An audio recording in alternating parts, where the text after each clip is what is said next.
Hierdie is Landbouweekblad se weervernoot-video vir Kokstad Oogie Elliot. In kort, humiditeit bereik hoogtepunte teen 100%.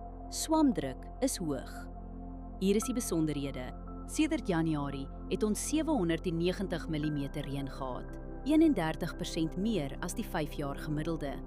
Die laagste temperatuur wat voorspel word is 2,7 grade. Die hoogste is 18,9 grade. Die grootste dag tot nagwisseling is sowat 14 grade, matig en binne normale grense. Met die laag onder 3 grade is daar 'n ryprisiko op sensitiewe blokke en jong aanplantings. 14,1 mm reën word die week verwag. Reën van hierdie omvang spoel spuitresidu af. Die ergste winddag is donderdag met ongeveer 27 km/h. Vermy spuit op daardie dag. Nog 2 dae die week raak ook 15 km/h of meer.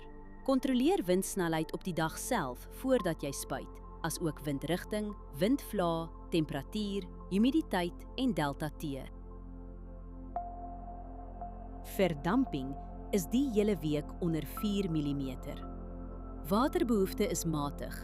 Huidige skedules behoort gemaklik te werk. Humiditeit is meestal hoog en blaarnatheid gaan Dinsdag hoog wees. Dus is swamdruk hoog. Onder die toestande versprei swaminfeksies vinnig op vatbare blokke. As jy een saak doen, oorweeg dit om die stil weer te gebruik vir 'n voorkomende swamdoder toediening. Hierdie weerinligting is gebaseer op werklike data vanaf meetstasies. Die data word deur TerraClim skoongemaak en geverifieer.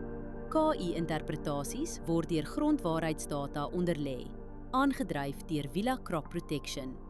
Hierdie verslag is met die hulp van kunsmatige intelligensie gegenereer en is nie professionele advies nie.